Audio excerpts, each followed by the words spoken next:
Hello, we are Ben, Rebecca, and Lucy, a digital nomad family from Alaska, but at this point in life, we feel more at home on the road. We've traveled North America for 7 years and have been coast to coast and top to bottom. Last year, we shipped our camper across the Atlantic and explored Europe for 12 months. Needless to say, we've had a lot of experiences, a lot of good ones, and even some bad ones. In this video, I'm sharing dozens of tips on how to stay safe when traveling overland in a vehicle, and whether you're a solo female or traveling couple, these priceless tips can save your ass. Hello and welcome to a studio session from our winter home in Baja. Hope you're having a great day. Today's video is just gonna be me. Rebecca is out of town on business. The intent of this video is to help prevent 3, 4, or 5 things from going wrong. And I say that because one of those things going wrong is going to be the tipping point that completely ruins your day, or even worse. Now, I do acknowledge everybody has a certain level of security or comfort that they need to maintain. And the purpose of this video is also to help you achieve that so you can make the most of your time on the road. So I'm going to be very intentional in the order in which I present these items. So let's start at the beginning, vehicle considerations. First of all, what are you familiar driving? Because that will have a direct reflection on your safety. Do you need something really big or do you need something small? Maneuverability is tremendous. That comes to play if you're considering towing a trailer or being in a giant motorhome versus a small camper van. The other thing is, do you want to be conspicuous or inconspicuous? Because let's face it, a lot of RVs and camper vans, you can tell that's what they are. But do you want to go a little bit on the stealth side to see if you can fly below the radar? And then another big critical thing for safety when it comes to vehicles, we don't have this on our truck. We wanted it, but we do not have a means of getting from the habitat to the driver's seat without going out of the vehicle. And that is a major safety consideration for a lot of people. Touch wood, we have not had any problems with it, and actually not being able to access our habitat when shipping did come in handy. Well, now that you have a vehicle, let's talk about hitting the road. I have a lot of good talking points here, but I'm going to start it off with know where you are going and have some backup options. Because trust me, not every campsite, if you want to call it a campsite, because some may just be an overnight parking spot, but not all of them are going to work out. And I'll tell you what's priceless: reviews. We really find those valuable when researching campsites. And some of the reviews even let you know about cell phone service because connectivity is important in case things go wrong. So here's a few elementary things that can cause you problems, but simply not having water can open up the human body to a world of hurt, especially if it's hot. Having a fire extinguisher in the cab or within reach is also priceless. And another thing, have a good first aid kit. I'm not talking about a first aid kit for boo-boos that has a super glue and a tampon. I'm talking about a real first aid kit that has tourniquets, clotting agents, and stuff that can actually save a human life. Another thing is to keep your vehicle in a good working order. Every day when we're on the road, I do a walk around of the vehicle. It may not be an intentional walk around, but my eyes are always wide open looking for problems that could arise through the course of the day, whether that's tires or leaks.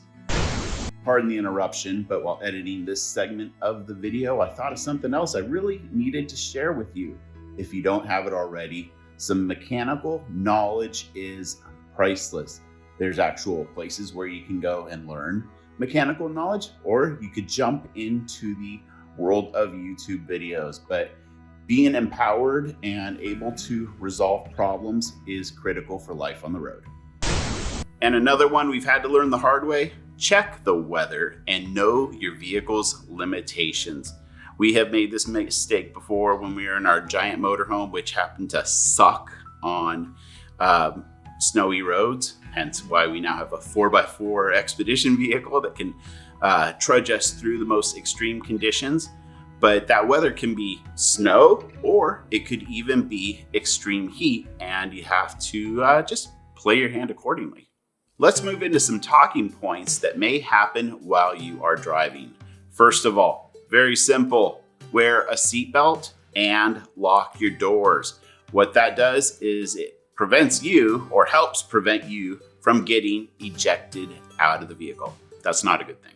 Something else Rebecca and I like to practice, whether we're on the road here in Baja, Europe, or the United States, is we try to cover ground and leave in the morning and try to arrive at the destination by mid-afternoon. This leaves room for variables, what are variables? They're things that can go wrong and waste a day away or royally inconvenience you, so it's good to pad for those. Another thing about the weather is if it gets too intense for you or your vehicle, the safe bet is always just pull over and wait it out. Another pretty obvious thing, but we're all guilty of it, especially on those travel days where you're trying to log more than 500 miles, but don't drive tired. It's a pretty easy thing to resolve. You pull over and take a power nap. But once again, look at the big picture. Now, when you're driving along in your big old camper van or RV, there are going to be aggressive drivers that want to get around you. Well, you know what? There's two things here. First of all, try not to hold up traffic. But if you do get some asshole behind you being rude, you know what? Just let them pass. Because it's far better to have that person in front of you instead of in your rearview mirror causing you problems and distractions. Now, while you're driving, try not to get boxed into situations with other vehicles, specifically large semis. Always try to leave an escape route, and you want to be aware of blind spots. So make sure you're not in them, and make sure you know that your vehicle has them as well. This one's a little dark, but it can happen. Are you being followed? So this falls under awareness and looking in your rearview mirror quite often. Something else Rebecca and I always do is we never stop for the night on an empty tank of fuel.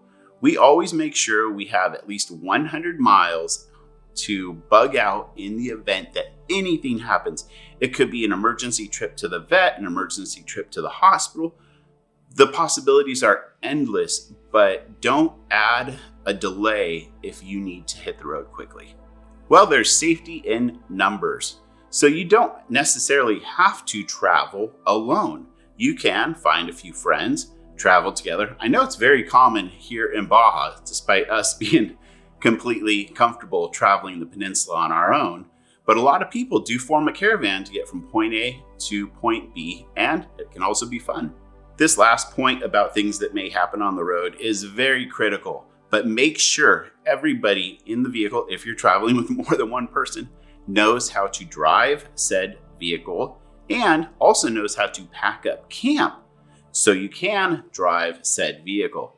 I say this because a horrible situation, we'll call it the old man behind the wheel, ticker goes out or ticker has a problem, that person in the passenger seat is going to save your life, especially if you're at a remote location like the Alaska Highway.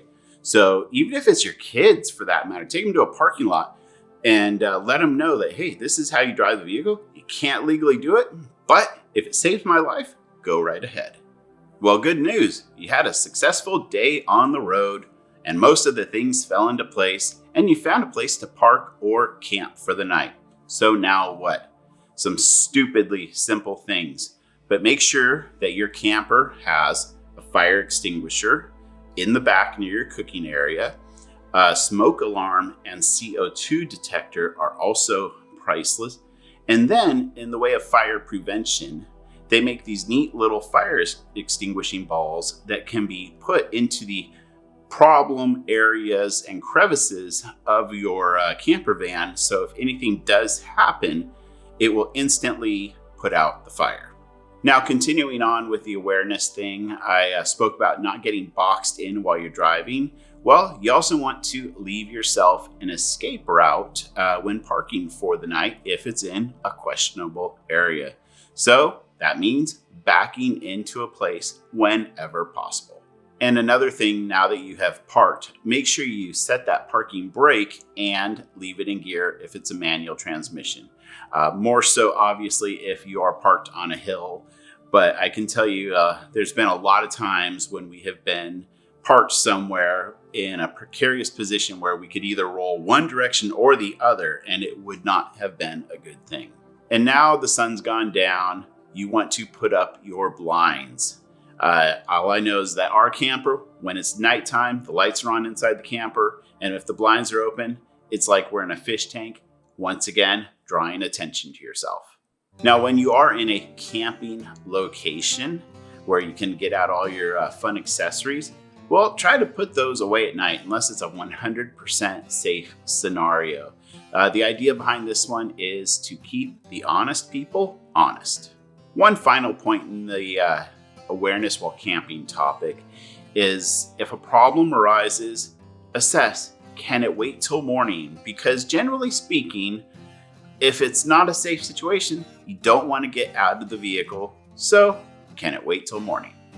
It's also good knowing how to physically protect yourself. So if you deem it necessary, invest in some self-defense training, or at the very minimum, watch dozens of YouTube videos on how to protect yourself and learn neat little things about how to escape zip ties or duct tape.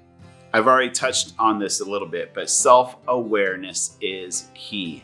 Keep your head on a swivel and always be looking and trying to take in the entire situation. Well, you can't talk about self-defense without bringing up the topic of weapons. Weapons come in all shapes and forms, and in the right hands, just about anything could be a weapon.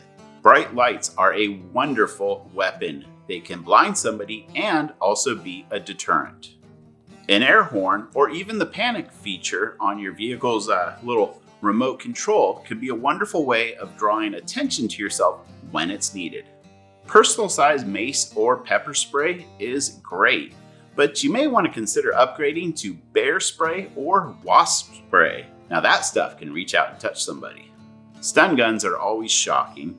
Kitchen knives can cut more than produce, and you would be surprised at what can become a blunt object in the event you need to defend yourself.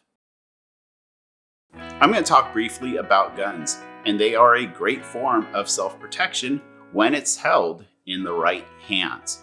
Now, while home in Alaska, we are almost always driving with a loaded gun, usually within arm's reach of the driver. And that's unique because Alaska is a crazy state where somebody could get pulled over for speeding.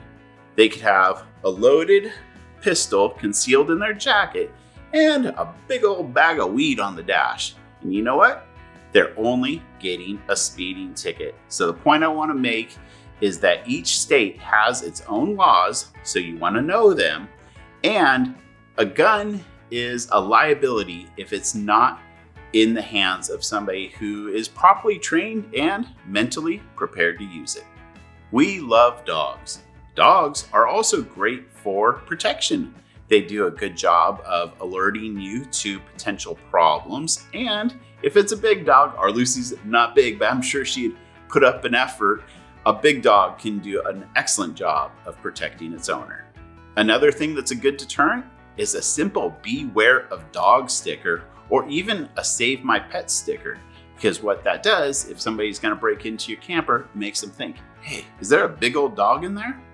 You also wanna remember that a dog needs to be taken out to go potty. So make that a consideration when you're parking for the night. And if you're gonna, it's like you have no choice but to park in a questionable location, well, you know what? Maybe you take your dog potty somewhere safe and then you go to the place that you're gonna park so you don't have to get out of your vehicle. Now, there are responsibilities when it comes to dogs and especially traveling in automobiles, but they get hot and vehicles get hot. So you want to make sure you have a way of keeping your best friend cool. Another thing that is priceless, and it's not required here in the United States, but a lot of European countries require it. Lucy, our dog, is always seat belted in. And we're talking with a legit seatbelt with actual metal components, not the little plastic clips. You know what? We love her, and we're going to do everything we can to keep her safe. You farted, Lucy. I heard that. I think the camera also heard that. Well, eventually you're going to have to leave the safety of your vehicle. So here's some priceless tips to make sure you're not an easy target. At night, leave a light on and crack a blind so it looks like somebody's inside. In Denny, we have a rechargeable boombox that picks up AM and FM bands. So while we're away, we'll crank up the volume. A steering wheel lock makes it extremely difficult for somebody to steal your vehicle. And if needed, it's a good blunt object. If your camper or vehicle has stairs that go out, retract them, make it more difficult. There's also neat accessories for stairs, such as a locking grab handle that we can put across our door. When Rebecca and I are traveling, if we find ourselves in an interesting location where we don't feel comfortable leaving the vehicle, but yet it is safe for somebody to go in on foot, we will leave a person with the vehicle. In case somebody does get into your vehicle, it's always a good idea to stash and divide your most valuable things. So if somebody does get something, they may not get everything. The whole idea behind these tips is to make your vehicle difficult to steal, break into, and primarily install doubt as to, is there somebody inside there? In closing, I have a few thoughts. Try to avoid or prevent situations from happening. Make sure to always follow your gut instincts. And when taking chances, make sure they're worth the risk. Well, if you ever get the infamous knock in the middle of the night when you're at a Walmart or something, never get out of your vehicle. Obviously, if you see the local police and you're in America, there is a certain amount of safety with that. But at all costs, communicate through a cracked window, but just don't get out of the vehicle unless you're sure it's 100% safe. If there's ever an accident, put the letters ICE next to the most important contacts in your phone. ICE stands for in case of emergency, and emergency providers and healthcare providers know to look for that. If you're traveling abroad, it's always a good idea to have copies of your driver's license and passport. It's also priceless to let somebody know where you are, where you're going, when you're leaving, and when you get there. It can be done with a simple phone call if you have cell phone service, but there's also nifty things like air tags, or for off-grid stuff, those spot GPS things work. And now that there's Starlink internet out there, you can have internet while you're in the middle of nowhere, which gives you connectivity. In our travels, we go to some pretty remote locations and far off reaches of the planet. And in the event that something happens, we like to have emergency evacuation insurance. It's actually part of our health insurance. But essentially what this is if something happens to you in the middle of nowhere and a helicopter flight is needed to get you to a hospital, it covers the helicopter flight, which is going to be a very expensive flight that you don't get to enjoy. Well, that's a wrap. I hope you found value in these tips and they help you make the most out of life on the road. I'm sure I forgot a handful of things, so help the community out by putting them in the comments section below. Thanks for watching, and we'll see you in the next one.